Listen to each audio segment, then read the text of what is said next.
Praise the Lord, जय मसीह की एक और बार स्वागत है आपका विजनरी रेडियो और टीवी के इस खास प्रोग्राम में लेट्स टॉक टुडे। आमीन।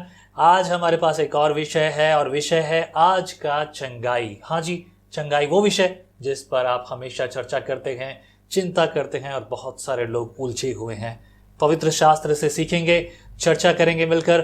आज हमारे बीच में है पास्टर प्रवेल। आइए स्वागत करते हैं पास्टर प्रवेल का। पास्टर प्रवेल, आपका बहुत बहुत स्वागत है विजनरी रेडियो और टीवी के इस खास प्रोग्राम लेट्स टॉक टुडे में। आज हम बात करेंगे उस विषय पर जो आप बात करते हैं, ताकि हर एक व्यक्ति अपनी चिंता और विचार और परमेश्वर के वचन की गहराई को समझ सके। आमीन।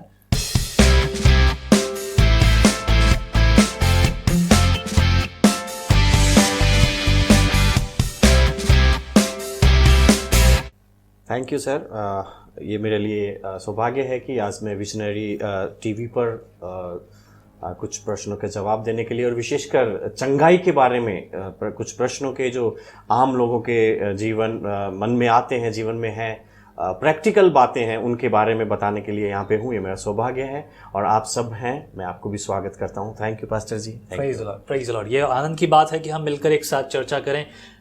विजनरी रेडियो एंड टीवी जो प्रोग्राम है, वो प्रोग्राम ऐसे प्रोग्राम लेकर आने के लिए बाध्य है ताकि हम मसीह में जो हैं अपनी पकड़ और मजबूत करें।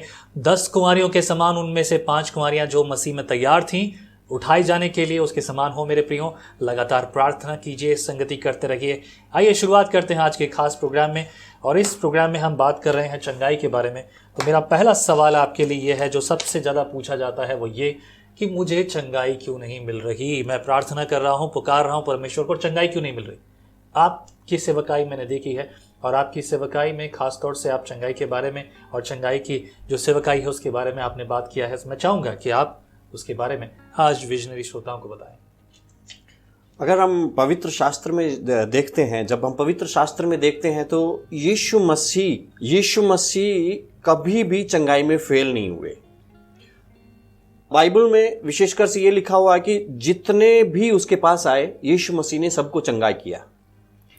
और यहां तक कि हम नया नियम में भी, प्रेरितों के काम में भी ये देखते हैं कि कोई भी बीमार अगर चेलों के पास आया है तो सबको चंगाई मिली है। एक भी इंसिडेंट इस तरह का नहीं पाया जाता है कि जिसमें कोई चेलों के पास या प्रभु यीशु मसीह के पास आया हो और उसे चंगाई नहीं मिली हो।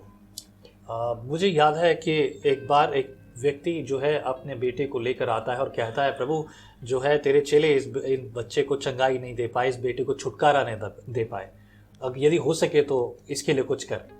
उसके बारे में क्या कहेंगे आप? जी, नहीं दे पाए मतलब देखिए, इस बात को इस तरह से समझते हैं जैसा कि पहला पत्रस 2:24 में लिखा है कि उसके मार खाने से हम चंगे हुए। करेक्ट। तो यीशु मसीह ने मार खाया क्या? अगर खाया है तो हम चंगे हो चुके हैं। वहां पे हो जाएंगे नहीं लिखा है। ठीक है। जैसा कि भजन 119, 89, 90, 91 में हम पढ़ते हैं, परमेश्वर ने अपने वचन को हमेशा के लिए स्थिर किया है स्वर्ग में। हम जो भी बात करते हैं वो परमेश्वर के वचन के आधार पे करते हैं और हमारा अनुभव वचन के आधार पे नापा जाना चाहिए, न कि हमारे अनुभव के आधार पे हम वचन को नापे। तो क्या है, कलीसिया में जब हम चंगाई में फेल होने लगे, लोग चंगाई नहीं पा रहे हैं, तो हमने उसको कुछ डॉक्ट्रिन्स की तरह बना लिया कि शायद इसके जीवन में कुछ पाप है, या तो इसके जीवन में कुछ श्राप है, या तो ये पाप से बाहर नहीं निकल पा रहा है, या तो एक और जो गलत बात पाई जाती है वो ये है कि शायद परमेश्वर की मर्जी नहीं है कि मैं चंगा हो जाऊं। मैं इस बात से सहमत हूं। बहुत बार यही लोग बातें करते हैं। असल में देखा जाए तो कुछ लोग ये कह देते हैं कि नहीं, आपके पुरखों के पाप आपको चंगाई लेने से रोक रहे हैं। जी, जब मैं ये विश्वास करता हूं परमेश्वर ने जब हमें एक बार में क्षमा कर दिया तो वो एक बार में क्षमा कर दिया। किश्तों में क्षमा नहीं कर रहा है परमेश्वर कि नहीं आज मैं तेरे पाप क्षमा कर रहा हूं, कल मैं तेरे पापा के पाप क्षमा करूंगा, कल उनके दादा के करूंगा। ऐसा नहीं कर रहा है परमेश्वर। जी, once forgiven means always forgiven. अब जब है हमेशा के लिए क्षमा मिल चुकी है, तो मुझे श्रापों के लिए दोबारा उनके लिए रोकने की जरूरत नहीं, क्योंकि कई बार यही चीजें जैसे कि आपने बोला नई नई डॉक्ट्रिन्स आ रही हैं। लेकिन फिर भी एक विश्वासी, एक दर्द से तड़पते हुए व्यक्ति के लिए, जैसा कि हम हमेशा देखते हैं, कई बार हमारे सामने, मेरे सामने जब मैं चर्च में प्रार्थना कर रहा हूँ, मेरे सामने भी यही होता है और ऐसे सवाल लोगों के साथ भरे पड़े हैं। खास तौर से मैं ये स्पष्ट रीति से जानता हूं, जब परमेश्वर का आत्मा जिससे वरदान दे रहा है, किसी को स्पेशली गिफ्ट दिया है चंगाई का वरदान, और किसी को जो है वैसे नॉर्मली ये वरदान सभी के लिए दिए हुए हैं, लेकिन स्पेशली किसी किसी को वरदान दिए हैं। पर जरूरी नहीं है कि हम वरदान के लिए देखें, क्योंकि परमेश्वर ने चंगाई हम सबको दी है, पर कारण फिर भी इस तरह से क्यों उठता है लोगों? जी, मैं उस पर आ रहा हूँ। देखिए, वरदान का विषय अलग विषय है, लेकिन जब हम मरकुस रचित सुसमाचार 16 अध्याय में पढ़ते हैं जी, तो वहां पे हर एक विश्वासी का चिन्ह है कि वो चंगाई दे सकते हैं। परफेक्ट, बिल्कुल। सो हमारा अनुभव के आधार पे हम वचन को प्रचार नहीं करते हैं, लेकिन वचन में जो लिखा हुआ है हम उसी को प्रचार करते हैं। आमेन, आमेन। सो वचन में लिखा, जाओ बीमारों को चंगा करो, सुसमाचार प्रचार करो। सो हम उसमें कॉम्प्रोमाइज नहीं कर सकते, बिल्कुल नहीं कर सकते। अगर कहीं पे कोई दिक्कत है तो वो हमारे साथ दिक्कत है। सो हम कई बार, उसी बात को मैं आगे बढ़ाना चाहता हूं, हम कई बार ऐसा भी बोल देते हैं कि ओ भाई में विश्वास नहीं है चंगा होने के लिए। सो मेरा सीधा सा एक जवाब सर ये है कि अगर हमारे पाप परमेश्वर की मर्जी को हमारे जीवन में रोक पाते तो आज हम शायद यहाँ पे नहीं बैठ के चर्चा नहीं कर रहे होते। सो परमेश्वर की मर्जी को हमारा कोई भी पाप हमारे जीवन में काम करने से रोक नहीं सकता है। प्रेज द लॉर्ड, बिल्कुल सही। वो हमारी सोच से और समझ से कहीं बढ़कर कार्य करने वाला परमेश्वर है। मेरा एक क्रॉस क्वेश्चन ये है कि अगर हमारे पाप या हमारे कोई अच्छे बुरे काम अगर परमेश्वर की भलाई को हमारे जीवन में रोक पाते या परमेश्वर की चंगाई को हमारे जीवन में रोक पाते तो लाजरस कैसे जिलाया गया था? क्या बात है, बिल्कुल सही बात है। और जानवरों के लिए जब प्रार्थना करते हैं तो वो कैसे चंगे हो जाते हैं? ये बात भी जरूरी है कहने के लिए, क्योंकि हमारे उत्तर भारत में बहुत सारी कलीसियाओं में लोग विश्वास में इसीलिए आते हैं क्योंकि उनके जानवरों ने चंगाई की। जी हम और तीसरी बात मैं एक और जोड़ना चाहता हूं कि फिर जिन्होंने यीशु मसीह को नहीं जाना है वो लोग प्रार्थना के द्वारा कैसे चंगाई पाते हैं? उनके अंदर तो विश्वास नहीं है। बिल्कुल ठीक है। और कनानी जाति की एक स्त्री के बारे में यीशु मसीह ने किया है, उसकी बेटी को चंगाई मिली, वो तो घर पे थी, किसका विश्वास काम किया? बिल्कुल बिल्कुल। एक सूबेदार वो कहता है कि मेरे घर में आने के, प्रभु मेरा घर में तू आएगा, ये तो मतलब बहुत बड़ी बात है, वहीं से बोल दे। सो मैं इसी उदाहरण के द्वारा आपको प्रश्न का जवाब देता हूं। भैया, ये हमारा जीवन नहीं है या हमारी कोई खूबी या अच्छी बात नहीं है जिसके द्वारा चंगाई मिलती है। बिल्कुल ठीक है। एक ही बात है जिसके द्वारा चंगाई मिलती है, और वो है यीशु मसीह के कोड़े खाने से चंगाई मिल चुकी है। सो अभी शैतान को यीशु मसीह ने क्रूस पे हरा दिया है, हमारे प्रभु ने क्रूस पे हरा दिया है, लेकिन वो झूठ बोल के लोगों के जीवन में बैठा हुआ है। जैसे पवित्र शास्त्र भी कहता है कि वो झूठा है वरन झूठ का पिता है, वो चोर है। चोर कभी भी दरवाजे से नहीं आता है। जैसे हम बोलते हैं ना कि आपने दरवाजा खुला छोड़ा, नहीं सर, आपने दरवाजा खुला छोड़ा या बंद किया, चोर तो कभी दरवाजे से नहीं आता है। अगर वो दरवाजे से आता तो चोर नहीं होता। सो शैतान के पास एबिलिटी है, एबिलिटी मतलब बोलेंगे तो उसके पास कुछ गर्ड्स है। हाँ, बिल्कुल। मैं एक उदाहरण के द्वारा आपको समझाना चाहता हूं सर, प्लीज। मान लीजिए मैं पंजाब नेशनल बैंक में यहाँ पास की ब्रांच में जाता हूं, उदाहरण के लिए ना, मैं ऐसा नहीं हूं। मैं जाकर के बोलता हूं कि आप मुझे 1 लाख रुपया दीजिए, कैशियर के पास जाता हूं और बोलता हूं 1 लाख रुपया दीजिए, तो वो बोलेंगे कि भैया पहले चेक लेके आओ या तो पर्ची भर के दो तो तब मिलेगा। तो मैं बोलूंगा कि मेरा अकाउंट तो इसमें नहीं है। तो कैशियर बोलेगा कि फिर तो आपको हमें 1 लाख रुपया नहीं दे सकते क्योंकि आपका अकाउंट यहाँ पे नहीं है, लेकिन मेरे पास एक गन है, मैं उसके कनपट्टी पे गन लगाऊंगा और बोलूंगा 1 लाख रुपया दो, तो वो मुझे देगा। इसी तरीके से, उदाहरण के लिए मैंने आपको समझाया है, इसी तरीके से शैतान जीवनों में काम करता है। वो चोर है, वो नाश करने, घात करने, चोरी करने के लिए आता है। ठीक है। तो पीछे के दरवाजों से, चोरी से शैतान घरों में घुसा हुआ है, लेकिन हमें हमारे अधिकार को समझना है। यीशु मसीह ने हमें शैतान की सारी सामर्थ पर अधिकार दिया है, सांपों बिच्छुओं को रौंदने का अधिकार दिया है। बिल्कुल ठीक है। सो ये अधिकार जिस शब्द को मैं प्रयोग कर रहा हूं, वास्तव में मैं थोड़ा डीप जाता हूं। हम अधिकार और विश्वास को एक समझ लेते हैं, लेकिन अधिकार और विश्वास अलग चीज है। क्या थोड़ा डिफरेंस बताइए, क्या क्या डिफरेंस है, ताकि हर एक को यह बात समझने में आसानी हो। जी, सूबेदार को विश्वास था कि यीशु मसीह मेरे दास को चंगा कर सकते हैं, इसीलिए तू कह दे बस काफी है। जी, नहीं, वो अधिकार का है। सो यीशु मसीह विश्वास सुनने से आता है। वो सरदार ने कहीं से सुना, ठीक है, कि यहूदियों का एक गुरु है जो कि इस तरह के आश्चर्यक्रम करता है और वो बीमारों को चंगा करता है। तो उसके अंदर विश्वास जागृत हुआ और उसने अपने दासों को भेजा कि जाके उससे विनती करो। यह विश्वास है, ठीक है। लेकिन जब यीशु मसीह ने कहा कि मैं चलकर उसे ठीक करता हूं, तो वहां पे वो जो सूबेदार था वो अधिकार को समझता था। उसे पता था कि मेरे नीचे भी लोग काम करते हैं, मैं जब आदेश देता हूं तो वो कहना मानते हैं। परफेक्ट। सो विश्वास के द्वारा उसने दासों को भेजा, लेकिन अधिकार को जानते हुए उसने मना किया कि प्रभु वहीं से बोल दे, हो जाएगा, काफी है। ठीक है, ये विश्वास नहीं है, Praise the ये अधिकार है। Praise the Lord। सो आज कलीसिया में हम विश्वासी हैं, हम विश्वास को समझते हैं, हम प्रार्थनाओं को समझते हैं, हम संगति को समझते हैं, हर एक चीज को समझ रहे हैं। लेकिन जो अधिकार हमें दिया गया है, एक राजा के बेटे का अधिकार, परमेश्वर के पुत्र होने का अधिकार, वो हम नहीं समझ पा रहे हैं। करेक्ट, मैं इस बात से 100% सहमत हूं। यहाँ ये बात जानने वाली ज़रूरी है, क्योंकि हम अक्सर ये देखते हैं कि हमारे पास कुछ नहीं है। और ये चीज़ें मैं कुछ इस तरह से देखता हूँ कि इससे पहले जब हम थे, मसीह में नहीं थे, तब भी हम यही देखते थे कि हम उनके सामने झुकते थे, उनको पुकारते थे जो कुछ हैं भी नहीं, जो जिसके सुनने के कान तो हैं लेकिन कान सुनने के काम नहीं आते, देखने की आंखें तो हैं लेकिन देखती नहीं। हम ऐसे लोगों के, ऐसी चीज़ों के आगे झुकते थे और पुकारते थे कि चंगाई दो या कुछ करो, लेकिन जब वो था ही नहीं तो किस प्रकार से दे। और वही बात आज के दिन जब हम मसीह में हैं, अभी भी हम अक्सर यही बातों को कहते हैं कि हमें जो है चंगाई मिलेगी किसी और के द्वारा। परमेश्वर ने हमें अधिकार दिया है, जैसा कि अभी आपने कहा, हमें राजपदधारी याजकों का समाज ठहराया है, याजकों का वो समाज जो खुद याजकीय प्रार्थना करना जानता है, और हमारा महायाजक मसीह है। जब हमें उसने अधिकार दिया है, वो अधिकार हम नहीं समझते। That is the one of the weakness, the thing जो हम अभी जिस पर हम चर्चा कर रहे हैं। मैं सुनना चाहूंगा इस बारे में, और ताकि लोग समझें। जी, देखिए, पहला यूहन्ना में यीशु मसीह का चेला यूहन्ना इस प्रकार से कहता है कि जैसा वह है वैसा ही हम भी इस संसार में।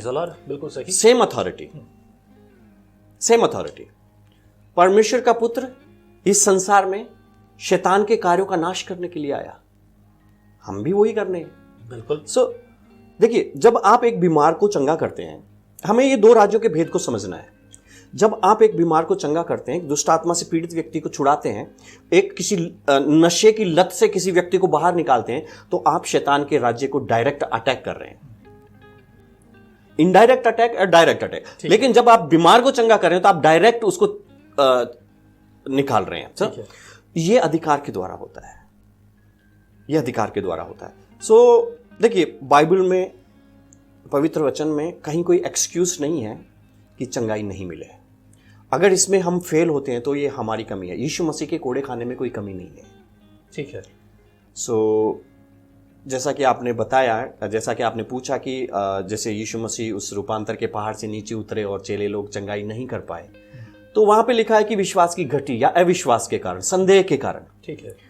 सो हम संदेह करते हैं क्योंकि हम हमारे अनुभव के आधार पे परमेश्वर के वचन को नापते हैं। संदेह से मैं एक बात, यहाँ सवाल जरूर उत्पन्न करूंगा। अक्सर मैं देखता हूँ कि लोग जो हैं चंगाई की प्रार्थना पर भरोसा नहीं करते। उन्होंने प्रभु के एक दास को फ़ोन किया और कहा कि आप जो है हमारे बच्चे के लिए, हमारे लिए, इस विषय के लिए प्रार्थना करें, और वो प्रार्थना कर रहे हैं।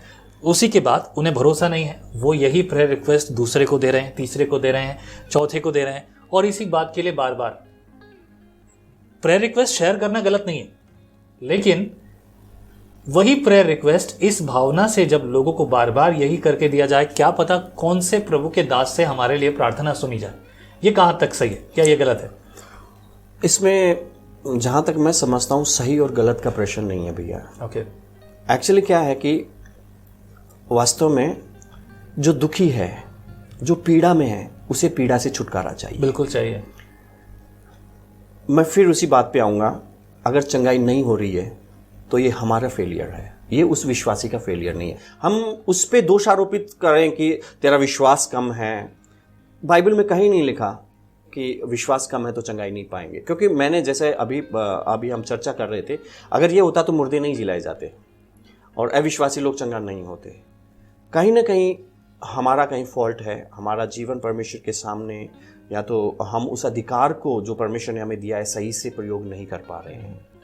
और इसमें कहीं कोई गलत नहीं है, अगर वो प्रेयर रिक्वेस्ट शेयर कर रहे हैं तो मुझे नहीं लगता कि इसमें गलत है तो। लेकिन हाँ, अगर वो किसी प्रभु के दास की बुराई कर रहे हैं तो इसमें गलतियां हैं। लेकिन चूंकि उसे छुटकारा नहीं मिल रहा है और वो चाहता है कि प्रभु के द्वारा ही मुझे छुटकारा मिले, तो मैं समझता हूं इसमें कुछ भी गलत नहीं है। नहीं, लेकिन इस बात में एक चीज आती है सामने, क्योंकि मैं खुद इसे बार बार देखता हूं। अक्सर लोग भरोसा नहीं करते। वो जिस चर्च के सदस्य हैं, प्रभु का सेवक है, वो प्रार्थना कर रहा है, विश्वास के साथ कर रहा है, उसके द्वारा भी प्रभु ने बहुत से चमत्कार किए हैं, लेकिन एक पर्टिकुलर प्रेयर रिक्वेस्ट में इनको भरोसा नहीं है और इन्होंने अपनी प्रेयर रिक्वेस्ट दूसरे को दी है, तीसरे को दी है, बार बार वही रिक्वेस्ट। मैं एक कॉल का मुझे ध्यान है अच्छी रीति से, दिन में 3 बार मेरे पास फ़ोन कॉल आता और उनको ये लगता कि मैं किसी और व्यक्ति से बात कर रहा हूँ। मैं हमेशा देखता और फिर मैंने उनसे कहा कि आप दिन में 3 बार एक ही प्रेयर रिक्वेस्ट आप मुझे भेज रहे हो, आप सोच रहे हो किसी अलग अलग व्यक्ति को फ़ोन कर रहे हो, आप गलती कर रहे हो, आप मुझे ही 3 बार फ़ोन करके रिक्वेस्ट कर रहे हो। दिस इज़ एक्चुअली मिस्टेक, ये गलत है। आपको भरोसा नहीं है, आपको ये भरोसा नहीं है कि उस प्रार्थना के द्वारा मेरे जीवन में चमत्कार होगा। और ऐसे बहुत सारे लोग हैं जो लोग एक बार प्रार्थना पे भरोसा करते हैं और उन चमत्कार अपने जीवन में पाते हैं, चंगाई पाते हैं, बीमारियों से जो है परमेश्वर की ओर से अनुग्रह पाते हैं। ये परमेश्वर उनके जीवन में करता है। ये तब होता है जब वो विश्वास करते हैं। और विश्वास की बात जब हम देखें तो यीशु के लिए भी लिखा है, मसीह एक जगह पर, मैं जगह भूल रहा हूँ, और वहाँ लिखा है कि वहाँ पर यीशु ने ज़्यादा चिन्ह चमत्कार नहीं दिखाए अपने गाँव में। हाँ, क्यों? क्योंकि लोगों ने विश्वास नहीं किया, लोग सुनना नहीं चाहते थे। That is the simplest way. Actually नहीं कर पाए नहीं है वहां पे। आपने भी सही बोला है कि वो नहीं किया। कारण क्या था कि वो बोले ये तो यूसुफ का बेटा है, इसकी बहनें तो हमारे यहाँ शादी करके रह रही हैं। हाँ। सो ये क्या करेगा? तो एक्चुअली क्या कि वो बीमारों को उसके पास लाए नहीं। ऐसा भी हो सकता है कि वो बीमारों, क्योंकि हमें पवित्र शास्त्र में कुछ उदाहरण दिए गए हैं, हाँ, है ना? ठीक है। सो ऐसा हो सकता है कि वो यीशु मसीह के पास लाए नहीं, लेकिन फिर भी वहां पे लिखा है कि उसने कुछ बीमारों को हाथ रख के चंगा किया। ठीक है। सो मैं ये समझता हूं कि कुछ लोग उसके पास आए, यीशु मसीह ने उन्हें चंगा किया। अब मैं आपकी बात पे आता हूं। यस, बार बार प्रेयर रिक्वेस्ट भेजने वाली बात पे, क्या प्रेयर रिक्वेस्ट भेजने वाला एक विश्वासी है? अगर विश्वासी नहीं है, मेरा मतलब विश्वासी से मेरा मतलब चर्च अटेंडर से नहीं है। ओके, ये जरूरी बात है, चर्च अटेंडर। हाँ, ये बहुत इंपॉर्टेंट बात है। अगर वो विश्वासी है, प्रार्थना में और परमेश्वर की सामर्थ्य में विश्वास करते हैं, वचन में विश्वास करते हैं, तो उनके अंदर खुद के अंदर वो सामर्थ्य पाई जाती है। ठीक है, लेकिन वो उस चंगाई को अपने जीवन में ग्रहण नहीं कर पा रहे हैं। देखिए, हमारे जीवन में, एक विश्वासी के जीवन में और दुनिया के लोगों के जीवन में एक अंतर होता है। दुनिया के लोग शरीर, प्राण और आत्मा से चलते हैं, लेकिन हम आत्मा, प्राण और शरीर, सॉरी माफ कीजिए, ठीक है। हाँ, हमारा यह है। देखिए, यीशु प्रभु के अलावा जितने लोग भी आत्मा में, आत्मिक रिल्म में प्रवेश करते हैं, वो इलीगल है। वो शरीर के योगा से, म्यूजिक से अपने प्राण को कंट्रोल करके आत्मिक क्षेत्र में प्रवेश करते हैं। लेकिन एक विश्वासी, मसीही विश्वासी ही है जो यीशु मसीह के नाम से आत्मिक जीवन में प्रवेश करता है, आत्मिक क्षेत्र में प्रवेश करता है। हम न्यू क्रिएशन है, ठीक है। हम स्पिरिचुअल बीइंग्स हैं, हम आत्मिक लोग हैं, ठीक है। आत्मिक क्षेत्र हमारा क्षेत्र है। बात है। सो मैं इसमें यह बताना चाहता हूं सर, जब हमें परमेश्वर का वचन ये कहता है कि उसके कोड़े खाने से तुम चंगे हो चुके हो, in spirit we are healed, praise God, हम चंगे हो चुके हैं, लेकिन हमें वो आत्मा में चंगाई को शरीर में लेके आना। परमेश्वर का वचन बार बार हमें यही कहता है, स्वर्गीय स्थानों में सब प्रकार की आत्मिक आशीषों से आशीषित किया है, लेकिन हमें वो आत्मिक आशीषों को जो आत्मा में मिली है उन्हें शरीर तक लेके आना है। सो ये एक युद्ध है सर, ये एक युद्ध है, हम एक लड़ाई में हैं। पौलुस बार बार कहता है, मैंने अच्छी कुश्ती लड़ी है, मैं एक युद्ध में हूं। हर एक विश्वासी इस संसार में एक युद्ध में, जिस समय उसने बोला कि मैं यीशु मसीह मेरा प्रभु है, वो एक युद्ध में प्रवेश कर चुका है, हम माने या ना माने। सो मैं एक उदाहरण देना चाहता हूं। युद्ध में, युद्धबंदी के बारे में आपने सुना होगा। शत्रु सेना युद्ध में सैनिकों को बंदी बना के ले जाती है, उनसे कुछ इंपॉर्टेंट सूचना लेती है या तो उनको यातनाएं देती है। अब एक विश्वासी किसी भी तरह से, खुद की गलती से या कमजोरी से या कैसे भी करके वो युद्ध बंदी बना लिया गया है, वो उसको शत्रु चुरा के लेके गया अपने खेमे में, उसने अपने तंबू में उसको बंदी बना के रखा है। अब वो उसे टॉर्चर कर रहा है, वो उसे टॉर्चर कर रहा है और विश्वासी वहां से अपने कैप्टन को पुकार रहा है, और हम जो सैनिक हैं वो हमें बोल रहा है आप मुझे छुड़ाओ। एक बीमार की पोजीशन में बता रहा हूं। सही है, ठीक है, समझ में आया। ठीक है। सो हमारा कर्तव्य क्या है कि हम जाएं, शत्रु की सेना को तहस नहस करें और उस युद्ध बंदी को बचा के लाएं, क्योंकि वो हमारे पक्ष का आदमी है। Praise God। ये यही अधिकार की बात है जिस पर हम चर्चा करें। जी भैया। सो हम उसके विश्वास की कमी को निकालने से पहले एक बार सोचें कि वो युद्ध बंदी है। सही बात है। अगर वो इतना सामर्थ्य होता, वो इतना ताकतवर होता तो वो युद्ध बंदी नहीं बनाया जाता। और अब तो वो बंधनों में है, उसे किसी की हेल्प की जरूरत है, तो हमें उसके प्रार्थना में उसके साथ खड़ा रहना है और उसे उस युद्ध बंदी के पद वहां से निकाल करके और उसकी असली जगह पर जहां पे वो सैनिक था लाना है, ताकि वो हमारे साथ फिर से युद्ध को लड़ सके। Praise the lord. ये बहुत बेहतरीन बात है ताकि हम इस बात को समझें, और यही एक कारण होता है कि बड़ी रुकावटों को देखते हैं। कई बार लोग जो हैं हीलिंग को परफॉर्म करना चाहते हैं, उन्हें लगता है कि इस तरह से कार्य करना है, दिखावा करके। उन्हें लगता है कि अन्य भाषा बोलने से चमत्कार होगा, उससे जो है दुष्ट आत्मा निकल जाएगी, चंगाई होगी, छुटकारा होगा। और कई बार लोग जो हैं ज़बरदस्ती धकेलने में, मैं विश्वास करता हूं जब हमने हाथ रखा परमेश्वर उसके जीवन में कार्य कर चुका। राइट। सो अगर हम बहुत सारी तरीके से देखें तो कई बार लोग दिखावे से ये करते हैं और भावनाओं में भरकर लोग इन सब चीज़ों को देखते हैं। और आज के समय में उत्तर भारत के कुछ जगहों में ऐसी बातें बहुत आज से हो रही हैं। इस बात को लेकर आपका क्या कहना है? क्या ये जो है उनके आत्मिक जीवन को मजबूत करने के लिए है या फिर वो कमजोर हो रहे हैं इन सब बातों से? बहुत अच्छा प्रश्न आपने पूछा है। मैं ट्रांस में विश्वास करता हूं, मैं गिरने में विश्वास करता हूं, लेकिन मैं धक्का मार के गिराने में विश्वास नहीं करता हूं। बाइबल में हमें कई बार लिखा कि वो मुर्दा से गिर पड़े। ठीक है। यीशु मसीह जब भी उन्होंने स्वर्गदूतों को देखा तो वो मुर्दे से गिर पड़े, और कई बार ऐसी बातें हुई हैं बाइबल में। और पतरस भी मुर्दा सा गिर पड़ा, उसने दर्शन देखा। सो आई बिलीव इन, मैं ट्रांस में विश्वास करता हूं, मैं गिरने में विश्वास करता हूं, दर्शन देखने में विश्वास करता हूं, लेकिन धक्का मार के गिराने में मैं विश्वास नहीं करता। उसके द्वारा कोई स्पेशल अनाइंटिंग आने वाली नहीं है। और विशेषकर जो उत्तर भारत में आजकल जो, जैसा आपने बोला, चल रहा है कि अभिषेक ले लो, अभिषेक कोई लेने देने की चीज नहीं है। करेक्ट, बिल्कुल नोटिस कीजिएगा, अभिषेक लेने और देने की चीज नहीं है। हाँ, परमेश्वर जो है वो देता है, वो अलग है। जी हाँ, उसने हमें अनाइंट किया है, उसने हमें अभिषेक किया है। अब कोई परमेश्वर का दास अपने हाथ को रखे और बोले कि मैं तुझे अभिषेक देता हूं, नहीं। मैं इंपार्टेशन में विश्वास करता हूं, इसका मतलब ये नहीं है कि मैं इंपार्टेशन में विश्वास नहीं करता हूं। ठीक है, बिल्कुल सही। मैं इंपार्टेशन में विश्वास करता हूं, लेकिन अभिषेक, एक अभिषिक्त जो मेरा प्रभु है उसका अभिषेक का मैं भागी हूं।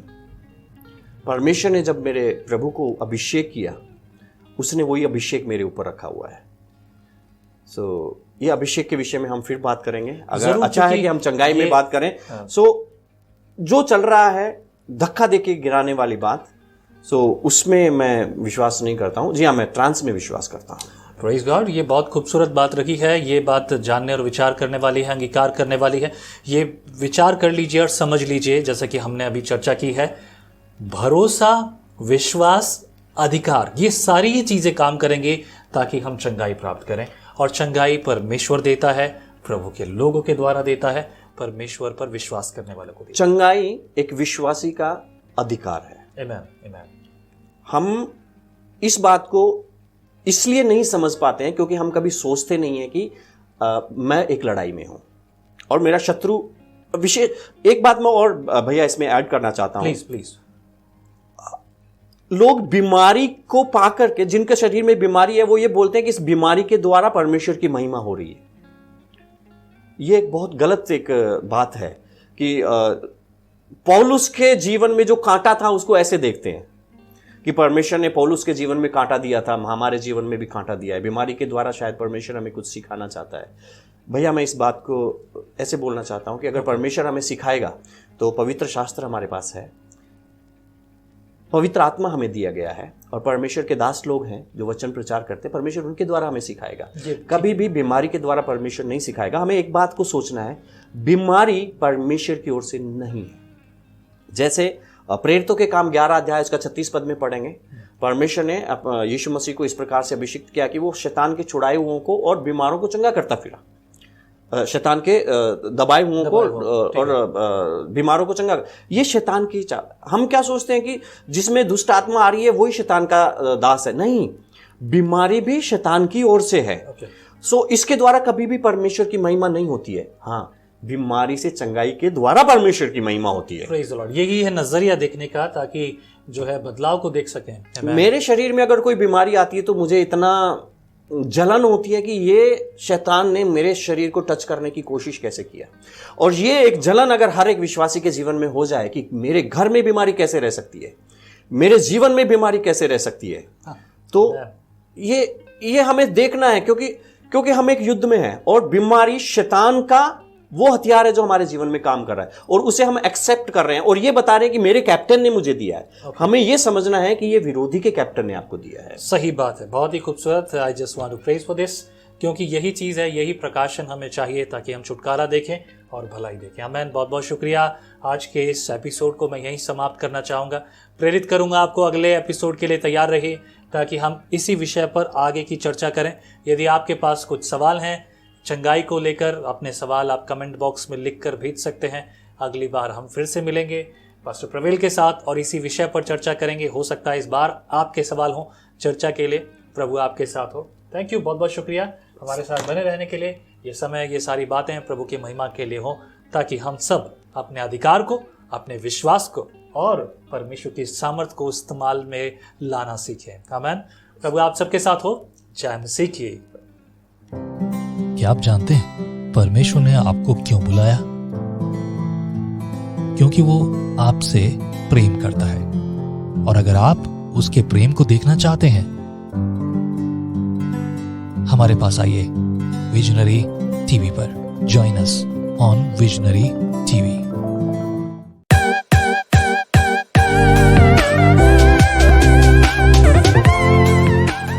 इससे कोई फर्क नहीं पड़ता कि हम कौन हैं, कहां से हैं और क्या हैं। आइए विजनरी रेडियो और टीवी पर संगति करेंगे मिलकर एक साथ। Let us join together visionary radio और टीवी चैनल पर।